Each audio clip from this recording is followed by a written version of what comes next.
సాత్వికమును దీర్ఘశాంతమును ధరించుకొనుడి. ఇది ఆజ్ఞ.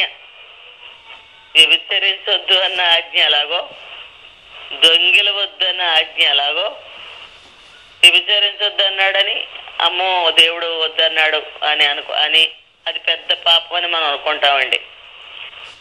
ఆ పండు తినొద్దు అంటే తిన్నందుకు తిన్నందుకు పనిష్మెంట్ వచ్చింది ఆ బాదాములకి.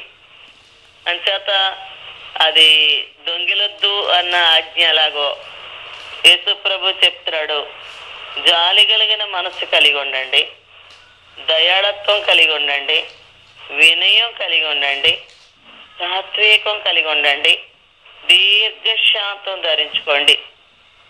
ఎవడైనను తనకు హాని చేస్తునని ఒకడు అనుకొని నీడల ఒకరినొకడు సహించుచు ఒకరినొకడు క్షమించుడి. ఆజ్ఞ. ఇది ఆజ్ఞ. దొంగిలొద్దు అని ఎలాగన్నాడో, హాని చేసిన నీకెవరైనా హాని చేసినట్టుగా నీకు అనిపిస్తే నువ్వు వాళ్ళని క్షమించు. 14వ వచనంలో అంటాడు, వీటన్నిటిపైన పరిపూర్ణతకు అనుబంధమైన ప్రేమను ధరించుకొనుడి. క్రీస్తు అనుగ్రహించు సమాధానము మీ హృదయములలో ఏలుచొండనీయుడి. 17వ వచనం చివరిలో చెప్తాడండి, కృతజ్ఞత కలిగి ఉండుడి. కృతజ్ఞత జీవితం కలిగి ఉండాల. ప్రేమించేటటువంటి మనసు కలిగి ఉండాలి దేవుని బిడ్డలో. కృతజ్ఞత కలిగినటువంటి హృదయం. ఇవన్నీ మనం చదువుకొని వెళ్ళిపోతాం. ఆ తర్వాత ఎవరికైనా ప్రసంగం చేయవలసి ఉంటే ఆ ప్రసంగంలో ఈ పదాలు వాడుకుంటాం. కానీ అమ్మో నేను దీర్ఘశాంతం కలిగి ఉంటానా, ఎవరైనా నా పట్ల తేడాగా ఉన్నప్పుడు నేను ఎంతవరకు క్షమించగలుగుతున్నాను, నేను క్షమించగలుగుతున్నానా అని ఇలా చేయలేకపోతున్నట్టు కానీ మనకు అనిపిస్తే దానికోసం పట్టుదలగా ప్రార్థన చేసుకోవాలండి. ప్రభువా నాకు ఈ జీవితం ఈ తండ్రి. 18వ వచనంలో చెప్తాడు,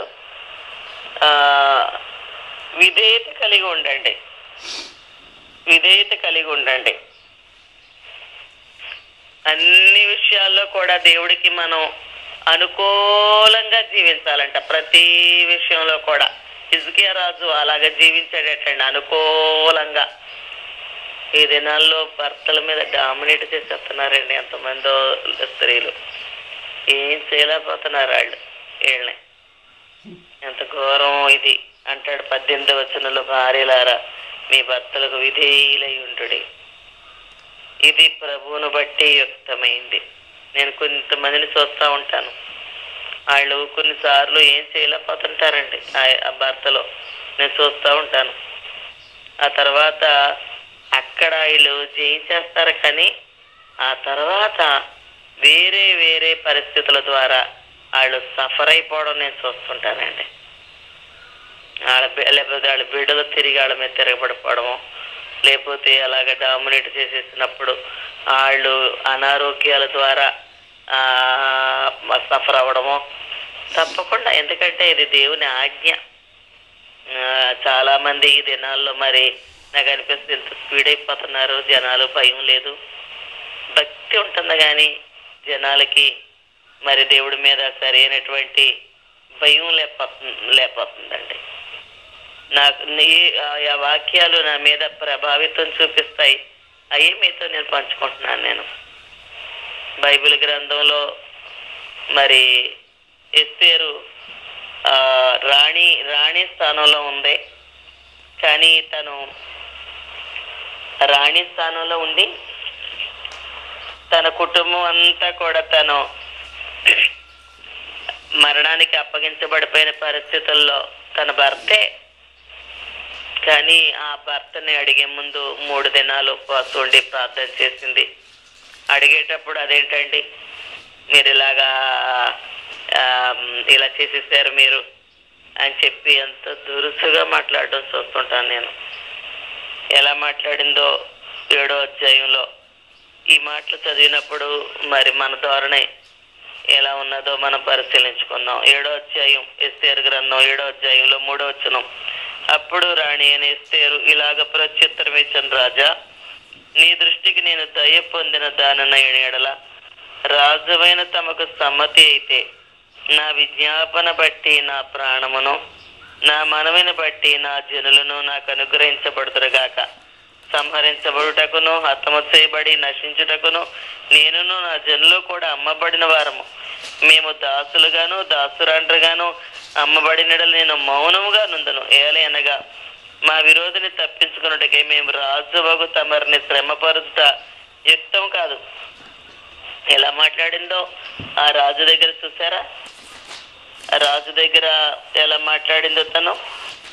ఇంకో చోట 8వ అధ్యాయంలో అంటది, మరియు ఎస్తేరు రాజు ఎదుట మనవి చేసుకొని అతని పాదముల మీద పడి, ఎలా మాట్లాడిందో చూడండి. అతని పాదముల మీద పడిందంట అండి. ఎస్తేరు రాజు ఎదుట మనవి చేసుకొని అతని పాదముల మీద పడి అగాగీయుడైన హామాను చేస్తున్న కీడును, అతడు యూదులకు విరోధముగా తలంచిన యోచనను వ్యర్థపరచుడని కన్నీళ్లతో అతన్ని వేడుకొనగా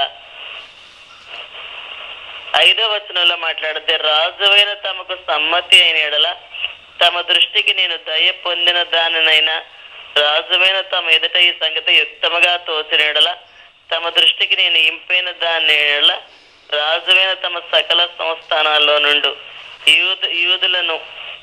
ఈ భాగాన్ని తర్వాత మీరు చదువుకోండి. మాట్లాడుతున్నటువంటి క్రైస్తవుల యొక్క మాట తీరు భర్త దగ్గరే కాదండి, అసలు రేషగా మాట్లాడడం కానీ కోపంగా మాట్లాడడం కానీ ఉండకూడదు. ఈ మధ్య ఒక ఆడ పాపకి సంబంధం వాళ్ళు వస్తున్నారు, కొంచెం మీరు రండి, కొంచెం మీరు మాకు వాళ్ళకి తెలియదు, కొంచెం అమాయకురాలు తల్లి అంటే వెళ్ళానండి వాళ్ళ ఇంటికి. వెళ్తే ఆవిడ ఆ పెళ్లి కొడుకు తల్లిని ఎంత కట్నం అడిగిందో, ఎంత క్యాష్ అడిగిందో, తిరిగి ఏం చెప్పిందంటే అంత డబ్బు కూడా మేము వాడేసుకోవడానికే మాకు ఇచ్చేయాల, అమ్మాయి పేరున కొంచెం ఏమంటే కుదరదు అందండి.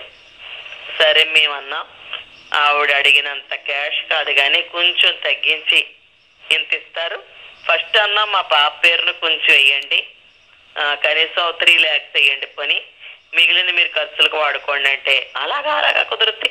అది కట్నం ఇచ్చినట్టు అవుద్దా? మా అబ్బాయి ఇలా మాట్లాడిందండి నా దగ్గర, కట్నం ఇచ్చినట్టు అవుద్దా? అలా కుదరదు, మీరు కట్నం ఇచ్చారంటే మాకు ఇచ్చేయాలంతే అందే. అప్పుడు ఆ పాప అన్నగారు అన్నాడు, సరే ఇచ్చేయండి అండి, అలా ఒప్పుకోండి అంటే అంటుంటే ఆ అబ్బాయి ఒత్తిడి చేస్తుంటే సరే అండి అని ఇంటికి వచ్చేసాను. సరే అంటే ఆవిడ ఆ కట్నాన్ని తగ్గించిన దానికి ఒప్పుకోలేదండి. ఇంటికి వచ్చేసాక ఆ పాప బ్రదర్, తండ్రి లేడు పాప, ఆ పాపకి అందుకు వెళ్ళాం కొంత.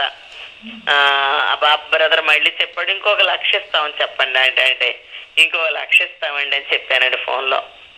మా ఓళ్ళని అడుగుతానండి, మా ఆయన గారికి మా అబ్బాయికి చెప్తానండి అందే. సరేనమ్మని పెట్టేసి ప్రార్థన చేశాను, ప్రవ్వా ఆ బాబు చూస్తే ఒప్పేసుకో ఆంటీ ఏజ్ ఎక్కువైపోయింది మా సిస్టర్కి అంటున్నాడు, ఈవిడ చూస్తే బాగా డబ్బు మనిషిలా ఉంది, అంచేత ఎంత ఇచ్చినా సంతృప్తికరంగా లేదు ఈ మనిషికి, పెళ్లి అయిపోవడమే చాలనుకుంటున్నాడు కానీ ఈ అబ్బాయి ఆ తర్వాత మళ్ళీ అనేక విషయాలు ఉంటాయి ఆడపిల్లని ఇచ్చినప్పుడు, అప్పుడు మళ్ళీ వీళ్ళని బాధపడద్దేమో అని నాకు చాలా బాధ అనిపించి ప్రార్థన చేశానండి, ప్రవ్వా రేపు దినాన ఆవిడ నాకు ఫోన్ చేసినప్పుడు మీరు కలగ చేసుకోండి, తర్వాత ఈ పాపను ఆవిడ శ్రమ పెట్టదు అంటేనే ఆవిడ అట్నుంచి నాకు ఓకే అనేలా చెయ్యండి, లేదు ప్రాబ్లమ్గా ఉంటదని అంటే మరి ఆవిడ నో అనేలాగా చెయ్యండి. ఈ బ్రదర్ అయితే కంగారు పడిపోతున్నాడు కనుక నేను నీ సన్నిధిలో పెడుతున్నాను ప్రభా అని మనస్ఫూర్తిగా ఇంకేం చేయలేక ఎగస్ట్రా 1 లక్ష పెంచేయమని అన్నాడని అనేసేనే గాని ఆ రాత్రి నా మనసంతా బాధపడిపోయిందండి. అనవసరంగా పెంచేనేమో, ఈ నైట్ కూరుకోవలసిందేమో, ప్రార్థన చేయవలసిందేమో, తర్వాత మాత్రం పాపం వాళ్ళు ఎక్కడ పెట్టుకోగలరో, తండ్రి లేని పిల్లలు, ఆ అబ్బాయి జాబ్ మీదే కదా అని బాధపడ్డాను. అన్నాడు ఫోన్ చేసి అంటది ఆవిడ, మా అబ్బాయి ఒప్పుకోలేదండి అందండి. నిజంగా చెప్తున్నానండి, నేను వెనక్కి వెళ్ళిపోతే ఏమనందనంటే ఆవిడతోటి, సర్లే అమ్మా బాగా ఇచ్చిన వాళ్ళే చేసుకో అని తక్కువ ఫోన్ ఇచ్చేద్దానండి. కానీ అలా నాకు ఆ థాట్ వచ్చింది, బాగా కష్టంతో వచ్చింది నాకు. ఫోన్లే అమ్మా బాగా డబ్బు ఎవరిస్తారో వాళ్ళకే చేసుకోమ్మా మీ అబ్బాయినన్నా, అందును అసలు మీ అబ్బాయికి మీరు పెళ్లి చేయరేమోనమ్మా నన్ను అందును ఏదో ఒకటి అందునండి, వెనక్కి వెళ్ళిపోతే నా జీవితం. అప్పుడు నేను నాకు అలా అనిపించేసింది. ఆవిడ అంత రేషగా మాట్లాడుతుంటుంటేని నేను అన్నాను, ఎందుకమ్మా అంత ఉద్రేకపడిపోతున్నారు ఎందుకమ్మా? వాళ్ళు చెప్పమన్నారు, మీకు చెప్పాను. మీకు సమ్మతం అయితే ఒప్పుకుంటారు, మీకు సమ్మతం కాకపోతే ఒప్పుకోరు. ఇందులో మీరు ఆవేశపడిపోవలసిందే ఉందంటే వాళ్ళు అక్కడదండి. లేదులేండి, మా అక్కకి కొంచెం బీపీ అదేనండి, ఆవేశపడిపోయి డబ్బులు తగ్గితే బీపీ వచ్చేస్తుంది ఆవిడకి.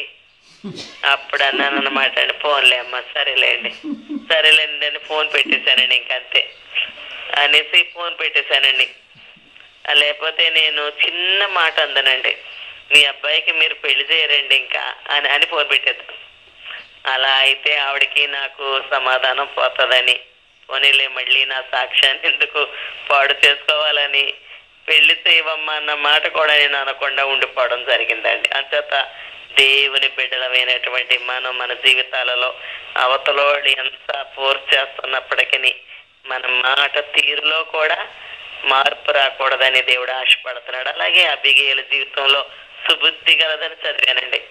ఆవిడ నేను అనుకుంటాను ఆ భర్త కంట అబిగయీలు గురించి మీకు తెలుసు కదా, ఆ భర్త కట ఏమి ఒక్క మాట కూడా చెప్పలేదటండి.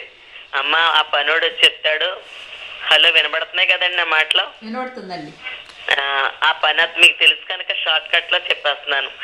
అబిగయీల దగ్గరకు వచ్చి, అమ్మ యజమానుడు పనికి మాలినోడు, ఇలాంటి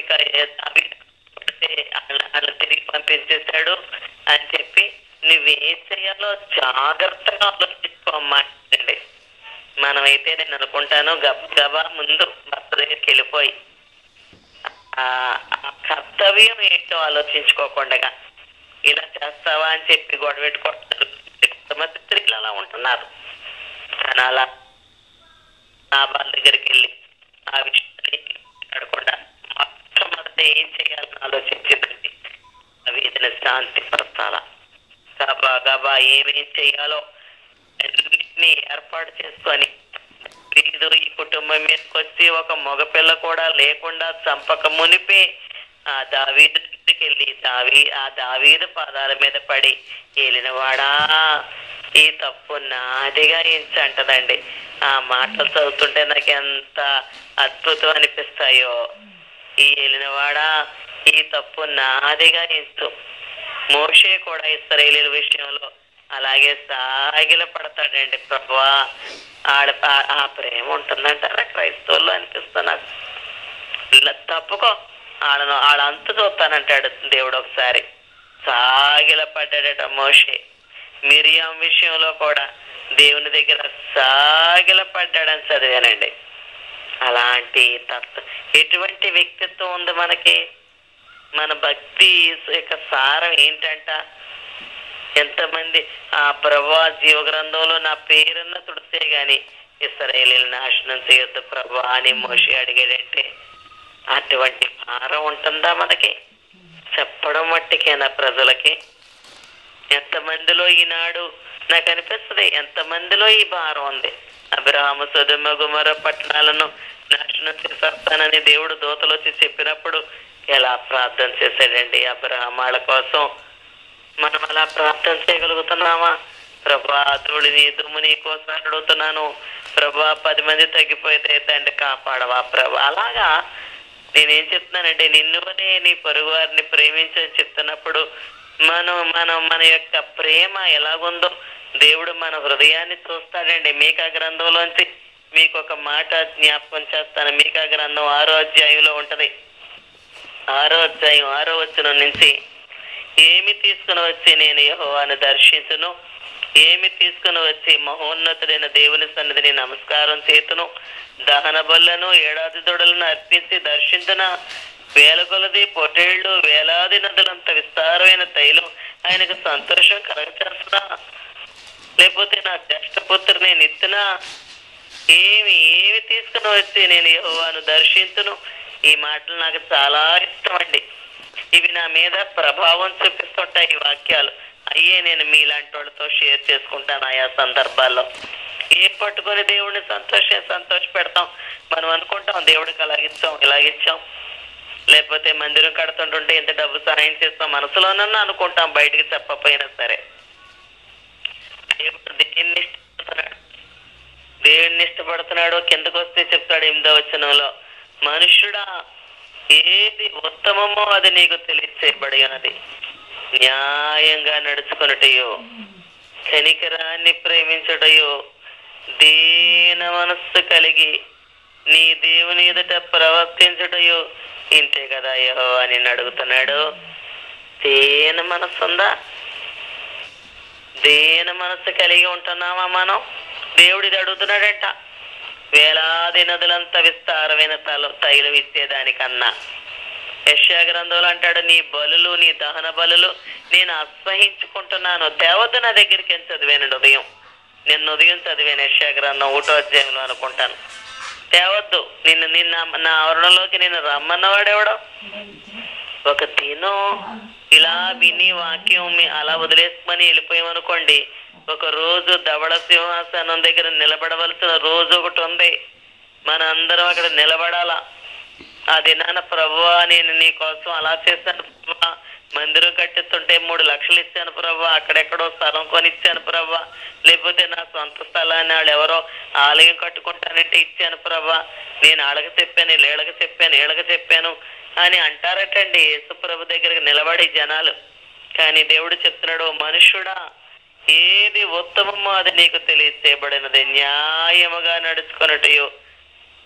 అడగాల దేవుణ్ణి, ప్రభా న్యాయంగా నడుచుకోవడం అంటే ఏంటి ప్రభా? న్యాయంగా జీవిస్తున్నానా నేను? అనుకూలంగా హిజ్కియా రాజు గురించి చదివాను ఒక దినవృత్తాంతాల్లో. ఆయనట దేవుని దృష్టికి అన్ని విషయాలలో అనుకూలంగా ప్రవర్తించాడంట. అనుకూలంగా ఆయన ఏం చెబితే అది విన్నాడు.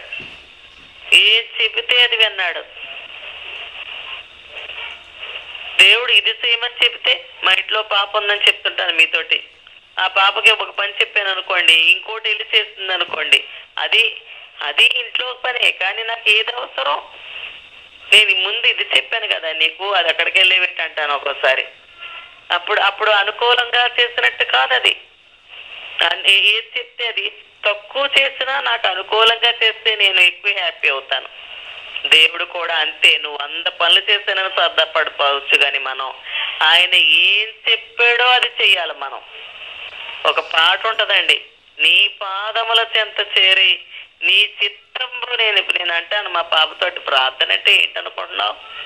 వెళ్ళి కూర్చొని ప్రభా రాత్రి కాపాడో పగలు కాపాడండి, వాళ్ళని కాపాడు, వాళ్ళని రక్షించు, వాళ్ళకి స్వస్థత, వాళ్ళకి ఉద్యోగం, వాళ్ళకి ఇది, ఇంతేనా ప్రార్థన? లేదు, కూర్చో, రండి మన వివాదం తీర్చుకుందామంటున్నాడు యెషయా గ్రంథంలో. రా మన వివాదం తీర్చుకుందామంటున్నాడు దేవుడు. అంచేత కూర్చున్నప్పుడు, ఆయన దగ్గర కూర్చున్నప్పుడు ఆయన మనస్సు తెలుసుకోగలగాల. బైబిల్లో వాక్యం చదువుతున్నప్పుడు మార్నింగ్ చెప్పాను మా పాపకి, దేవుడు నాతో ఏం మాట్లాడతాడు, ఏం ప్రామిస్ ఇస్తాడు అనుకోనే కాదే చదవడం. ఆ బైబిల్ చదువుతున్నప్పుడు దేవుడు ఆయా సందర్భాల్లో ఎలా వ్యవహరించాడో ఆ వ్యక్తులతో అది గ్రహించి, మన పట్ల కూడా ఆయన అలాగే వ్యవహరిస్తాడని గ్రహించి ఆయన మనస్సుకి అనుకూలంగా మనం జీవించాలని దేవుడు ఆశపడుతున్నాడండి. ఇంకోసారి చదువుతాను, నాకు చాలా ఇష్టం అండి ఈ మాటలు. మీకా అధ్యాయంలో 6వ అధ్యాయం 6వ ఏమి తీసుకుని వచ్చి నేను యెహోవాను దర్శించును, ఏమి తీసుకుని వచ్చి మహోన్నతుడైన దేవుని సన్నిధిని నమస్కారం చేతును, ఏడాది దొడను అర్పించి దర్శన, నెలకొలది పొట్టేడను, వేలాది నదులంత విస్తారమైన తైలమును ఆయనకు సంతోషాన్ని పరిహారంకైనా గర్భఫలాన్ని నేను ఇస్తాను, నా జన్మపుత్రుడు నేను ఇస్తాను అని చెప్తాను. ఏది ఉత్తమమో అది నీకు తెలియచేయబడినది, న్యాయంగా నడుచుకోవాలా. అసలు ఇది భక్తి పైకి కనిపించేది కాదు, దానికి సంబంధించింది. మనం పైకి ఏం చేస్తున్నామో అది చూసి దేవుడు సంతోషపడ్డా గాని ఏం చేసినా సరే దేవుడు మన యొక్క ఉద్దేశాన్ని చూస్తాడండి. మనం ఏ ఉద్దేశంతో చేసాం, ఏ మనసుతో చేసాం అన్నది దేవుడికి ప్రాముఖ్యమైన విషయం. ఏ మనసుతో చేసాం ఆయన అంటున్నాడు, న్యాయంగా నడుచుకుంటున్నామా, దీన మనస్సు కలిగి మనం జీవిస్తున్నామా, దీన మనస్సు కలిగి ఉంటున్నామా అనేది ప్రాముఖ్యమైనటువంటి విషయం అండి. దేవుడు అలాగా మన నుండి దేవుడు అలాగా ఆశపడుతున్నాడు. మరి చేత ఇదేనో మనలో మనం పరిశీలించుకుందాం. ఏ రకమైన భక్తి చేస్తున్నాం? ఇతరులని యేసుప్రభు చెప్తున్నాడు, మీ శత్రువుల్ని ప్రేమించంటున్నాడు యేసుప్రభు. ఇదంతా రావాలంటే ఒక్క దెబ్బలో వస్తుందండి. అది ఏంటంటే ఆయన మనస్సు మనలో పెడితే వచ్చేస్తుందండి. మన మనస్సుతో ఇలా జీవించలేం. నేను అంటుంటాను, మా పిల్లలు ఎలాగమ్మా ఈ విషయాలు నేర్చుకున్నావు, ఎలాగ తెలిసిందమ్మా, ఎలాగెలా జీవిస్తున్నావా అమ్మా అని అడిగారు. నేను చెప్పాను, నేను దేవుణ్ణి అడిగాను, నేను ఎప్పుడు నండి సేవ చేసేయాలా, వాళ్ళకి చెప్పేయాలా, వీళ్ళకి చెప్పేయాలా, మీటింగ్ పెట్టేయాలా అన్నదానికంటే మళ్ళీ చెప్తున్నానండి మీతోటి, నాకెప్పుడు ఒకటే ఆశ, దేవుడు చెప్పినట్టు జీవించాలి. నేను నా యొక్క వ్యక్తిగత జీవితం చూసి దేవుడు సంతోషపడాల, ఆయన చెప్పు చేతల్లో నేను బ్రతకాల, ఆయన నిలబడంటే నేను నిలబడాల, ఆయన వెళ్ళొద్దంటే నేను మానేయాల, చెప్పంటే చెప్పాలా, నోరు మూసుకోమంటే మూసుకోవాలా, అంతే. ఆయన చెప్పినట్టు ప్రభా నేను దేవుడితో అడుగుతాను, సేవ కాదయ్యా ప్రభా, నేను నీకు ఇష్టంగా జీవించాలి ఈ భూమి మీద. నా యొక్క వ్యక్తిగత జీవితం ద్వారా తండ్రి అనేక నీ తట్టుకి ఆకర్షించబడాలి ప్రభా. నేను చెప్పే మాటలు కావు, నా వ్యక్తిగత జీవితం ద్వారా అనేకులు నీ తట్టుకి ఆకర్షించబడాలి. ఒక దేశంలోనంట యేసుప్రభు గురించి చెప్తుంటే ఒక ఆయన వచ్చి అన్నాడటండి, మీరు చెప్తున్నారు కదా అలాంటి ఆయన ఇక్కడ ఉండి ఓడండి అన్నారట. అంటే ఆయన ఒక మిషనరీ అంటండి, అలా జీవించాడంట ఆయన. అంచేత నువ్వు ఎంత సేవ చేసావు, ఎంత మందికి చెప్పావు, లేకపోతే ఎన్ని ఆత్మలను సంపాదించావు, నీ ప్రార్థన ద్వారా ఎంత మందికి మేలు జరిగింది, ఆ దేవుడి కోసం ఎంత డబ్బులు ఖర్చు పెట్టావు అన్నదానికంటే దేవుడు నువ్వు ఎలా జీవించావు అనేది మళ్ళీ చెప్తున్నానండి, చాలా చాలా ప్రాముఖ్యమైన విషయం.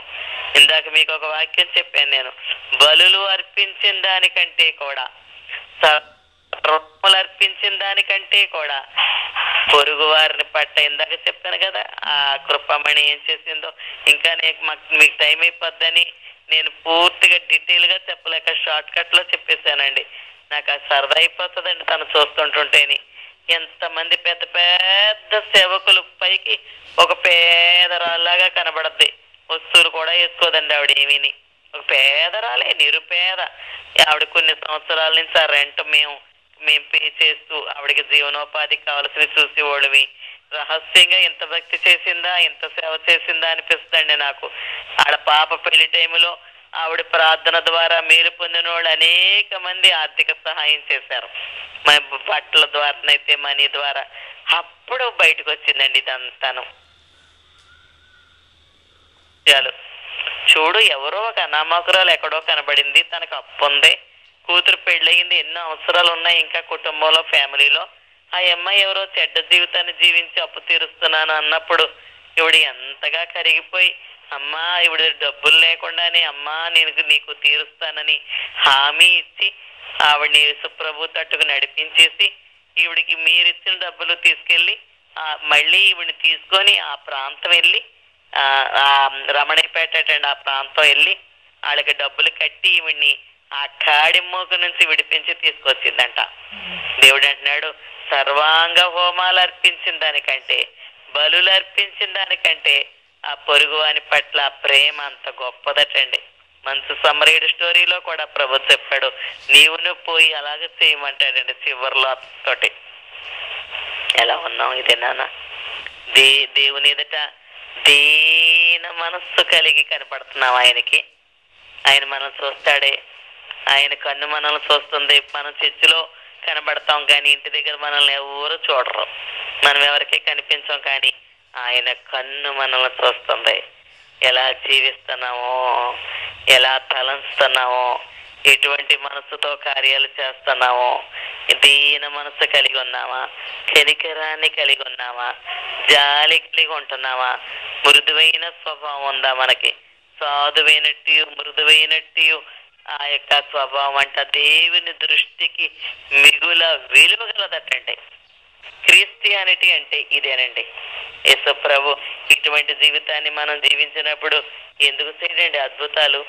ఎస్తేర్ అలాగా జీవించిందో, రాణి అయినప్పుడు కూడా తను మొద్దుకే దగ్గర తగ్గించుకో, మొద్దుకే మాట్లాడతాడు, నువ్వు రాణివైనంత మాత్రాన తప్పించుకుంటావని అనుకుంటున్నావేమో, ఇందు నిమిత్తమే నువ్వు రాణివయ్యేవేమో చూసుకో, నువ్వు కానీ నువ్వు మాట్లాడకుండా మౌనంగా ఉంటే నువ్వు నీ ఇంటి వారు నశించిపోతారని ఆ మొద్దుకే అన్నప్పుడు అలా మాట్లాడతావేంటి?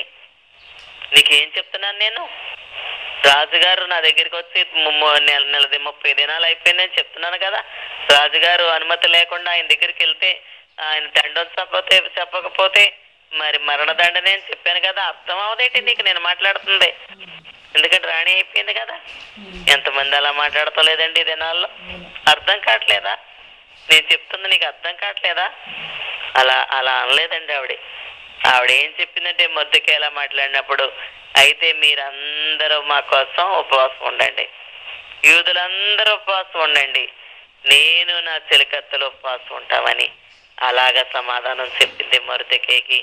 అప్పుడు దేవుడు అద్భుతంగా ఆ బిడ్డ ప్రార్థన విని తన జాతి అంతటిని కాపాడడానికి దేవుడు ఆ దినాన్ని ఎస్తేర్ని వాడుకున్నారు. అది చరిత్ర బైబిల్లో మనం ఇప్పటికీ చదువుకుంటున్నాం. రేపొద్దున్న పరలోకంలో ఆవిడ ఒక మంచి స్థానంలో మనం చూస్తామండి. వెళ్ళినప్పుడు మన ధోరణి ఎలాగుంది? యువతరులు తేడాగానే మాట్లాడతారు, అవతరులు అన్యాయంగానే మాట్లాడతారు. అది మనకి అది న్యాయంగా అనిపించకపోవచ్చు. మనం ఎలా మన స్పందన ఎలా ఉంది? ప్రార్థన చేయాలండి. ఎలా మాట్లాడినప్పుడు ఏం చేసింది? దేవుడి సన్నిధిలో ప్రార్థన చేసింది 3 దినాలు. మనం కూడా అలాగా ప్రార్థన ప్రకారంగా ఉండాలి, కానీ ఆడతో సరిగా పడేవాళ్ళగా ఉండకూడదు.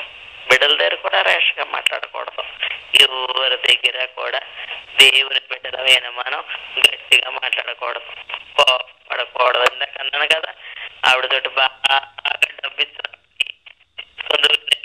అని ఫోన్ పెట్టాను, లేకపోతే నీ కొడుకు నువ్వు పెళ్లి చేయమని మా తల్లి అని ఫోన్ పెట్టాను. ఈ మాట కూడా ఒక క్రైస్తవురాలుగా నేను ఎందుకు మాట్లాడుతున్నాను? అలాగే సరేనండి అని పెట్టాను ఫోన్. పొద్దున్న ఎప్పుడైనా కలిసినప్పుడు ఆవిడ నన్ను తేడాగా అంటారా? లేకపోతే ఇలా పెళ్లి సందర్భంగా ఆవిడ నేను పొద్దున్న కలిస్తే ఆవిడ తప్పాడు తెలియదు, నేను ర్యాష్గా మాట్లాడినాను అనుకుంటా ఆవిడ. నాకు ఎందుకంట ఇలా మాట్లాడుతున్నావా? దీన మనసు కలిగి ఉంటున్నావా? దేవుని ఎదుట దీన మనసు కలిగి ఉంటున్నావా? తగ్గించుకుంటున్నావా? దీర్ఘశాంతం ఉందా? జాలి కలిగిన స్వభావం ఉందా? మరి ప్రేమించే మనసు ఉందా? క్షమిస్తున్నావా? ఇదే క్రైస్తవ జీవితం యొక్క సారం. ఈ సారాన్ని మనం తెలుసుకొని ప్రార్థనాపూర్వకంగా మనం దీన్ని అభ్యాసం చేసినట్లయితే ఈ భూమి మీద మంచి క్రైస్తవులంగా జీవించవచ్చు. మన చుట్టూ ఉన్నవాళ్ళు ఎటువంటి విపత్తులకు లోనైనా సరే, చుట్టూ ఉన్నవాడు విపత్తులకు లోనయ్యారు. నీతిమంతుడు దేవుని కృప పొందిన ఆ నోవా మాత్రం ఎలా కాపాడబడ్డాడో, మనం అలాగ జీవించినప్పుడు మన చుట్టూ ఉన్న ప్రజలు ఎటువంటి విపత్తులకు లోనైనా సరే మనం కూడా అలాగా కాపాడబడతాం. పరిశుద్ధాత్మ దేవుడి మాటలు ఈ హృదయాలలో పరిచయునుగాక. ఆమేన్. ప్రార్థన చేస్తానండి. ప్రేమ కలిగిన తండ్రి, దయగలిగిన ప్రభువా, నీకు వందనాలు, నీకు స్తోత్రాలు. నువ్వు గొప్ప దేవుడివి ప్రభువా, ఆకాశానికి భూమికి దేవుడివి తండ్రి. నువ్వు సృష్టికర్తవయ్యా. నోటి మాటతో యావత్తు సృష్టిని కలుగ చేసిన మహా గొప్ప దేవుడివి నాయన. ప్రభువా, నీకు వందనాలు, నీకు వందనాలు తండ్రి. అంత గొప్ప దేవుడివైన మిమ్మల్ని మీరు తగ్గించుకొని ఆ పశువుల నీరు తాగే తొట్టులో పడుకోవడానికి కూడా ఇష్టపడ్డావు ప్రభువా. నాయన, నిన్ను తండ్రి ఆ సిలువేసినప్పుడు నిన్ను ఈడ్చుకొని వెళ్ళారని చదివాను వాక్యంలో తండ్రి. ఎంత గొప్ప దేవుడు అయి ఉండి అలాగే ఏడవబడ్డానికి కూడా నాయన నిన్ను అంతగా తగ్గించుకున్నావు. మేమైతే ఒక మాటే పడలేము ప్రభా. ఎవరైనా మా పట్ల తేడాగా ఉంటే వెంటనే కోపంగా మాట్లాడుతాం తండ్రి, సాక్ష్యాన్ని పోగొట్టుకుంటాం ప్రభా. మేమైతే తండ్రి నీ పనులే చేస్తున్నామని అనుకుంటుంటాం తండ్రి, కానీ ఆయా పరిస్థితుల్లో ఆయా సందర్భాలలో తండ్రి నాయనా నీ పని మంచి పనులే చేస్తున్నామని అనుకుంటూ మా మాట తీరు పాడు చేసుకుంటుంటాం ప్రభా. తొందరపడిపోతుంటాం ప్రభా. నాయనా తండ్రి ఆ సాక్ష్యాన్ని పోగొట్టేసుకుంటాం. ఎట్టి పరిస్థితుల్లో ప్రభా నీ బిడ్డలమైనటువంటి మేము నీ కొరకు ఏం చేయలేకపోయినప్పటికీ నీ తండ్రి నాయనా ఈ భూమి మీద నీ ప్రతిబింబాలుగా మేము జీవించడానికి సహాయం చేయి ప్రభా. నాయనా తండ్రి నీ వలే మాట్లాడడం మాకు నేర్పు నాయన. నీకు వందనాలు ప్రభా, నీకు స్తోత్రాలు నాయన. నీలాగా చూడడం మాకు నేర్పించు నాయన, నీలాగా ఆలోచించడం మాకు నేర్పించు నాయన, నీలాగా సహించుకోవడం మాకు నేర్పించు నాయన. ఓర్పు దయచే ప్రభా, దీర్ఘ శాంతం దయచే ప్రభా, ప్రేమించే మనసి ప్రభా, నిస్వార్థమైన మనసి ప్రభా.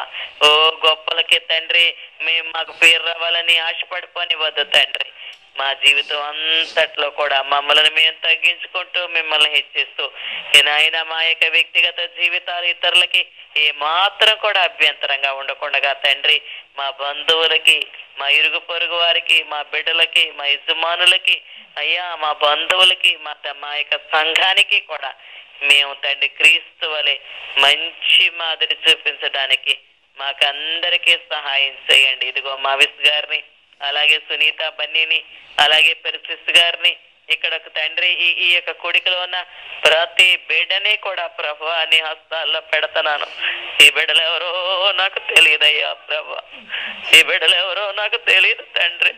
ఇలాగ సునీత బన్నీ ద్వారా ఈ ఫోన్ లో నాకు పరిచయం చేస్తావు తండ్రి. అయినా నీకు వందనాలు. ఈ బిడ్డలందరినీ కూడా నీ ప్రేమ కలిగిన హస్తాలకి అప్పగిస్తున్నాను ప్రభువా. నాయన సంపూర్ణంగా నీ వాక్యానికి లోబడి నీ ప్రతిబింబాలుగా జీవించే భాగ్యం ఈ బిడ్డలకి ఇవ్వా ప్రభువా. ఇళ్ళ యజమానుల దగ్గర నాయన, సంఘ బిడ్డల దగ్గర, బంధువుల దగ్గర, పిల్లల దగ్గర నాయన మంచి మాదిరి చూపించే బిడ్డలుగా చేయి తండ్రి. ఎస్ఏర్ ఎలా మాట్లాడిందో రాజు దగ్గర మేము చదువుకున్నాం తండ్రి. నాయన ఒక్క మాటైనను నాబాలుకి తప్పకుండా నాబాలు పక్షంగా దావీదు దగ్గరికి వెళ్ళి, ఏలినవాడా ఈ తప్పు నాదిగా ఎంచు, ఇది నాదిగా ఎంచు అని అలాగా పాదాల మీద పడి సాగిల పడిందో తండ్రి. అలాంటి తగ్గింపు జీవితం మాకు ఇవ్వా ప్రభువా. మా అందరికీ పెట్టమని ప్రాధేయపూర్వకంగా మిమ్మల్ని అడుగుతున్నాను తండ్రి. మనుషుడా ఏది ఉత్తమో నీకు తెలియచేయబడింది. వేలాది నదులంత విస్తారమైన తైలం నాకు ఇచ్చినప్పటికీ నీ శ్రేష్ఠ గర్భఫలమైన నీ జ్యేష్ఠ పుత్రుని నాకు ఇచ్చిన కాదు గాని నాయన నువ్వు న్యాయంగా నడుచుకోవాలని, దీన మనస్సు కలిగి ఉండాలని, కనికరం కలిగి ఉండాలని నేను ఆశపడుతున్నాను అన్నావు. ఆ గుణ లక్షణాలన్నీ మాలో పెట్టయ్యా ప్రభువా. మేము నీ కోసం ఏం చేసేమన్న దానికంటే మేము నీ బిడ్డలంగా ఎలా జీవించేమన్నదే గురిగా పెట్టుకొని అలాగా జీవించడానికి పరిశుద్ధాత్మ దేవుడా మాకు సహాయం చేయండి. ఇక్కడ కూడుకున్న బిడ్డలను ఆశీర్వదించండి, అలాగే బిడ్డలను తీర్చిదిద్దండి, వాళ్ళ యజమానులను అలాగా తీర్చిదిద్దండి, వారి బిడ్డల కుటుంబాలను అలాగా రక్షించండి. అమెరికా దేశాన్ని నీ చెంతగా తెస్తున్నాను ప్రభువా. మరలా గొప్ప ఉజ్జీవాన్ని ఆ దేశం మీదకి పంపించి ఆ దేశాన్ని రక్షించు ప్రభువా. మళ్ళీ నీ సువార్త అక్కడ మారు మోగేటట్లు కృప చేయండి. మహిమ ఘనత మీరే పొందుకోమని యేసు నామములో ప్రార్థించి స్తుతించి పొందుకుంటున్నాము తండ్రి. ఆమేన్.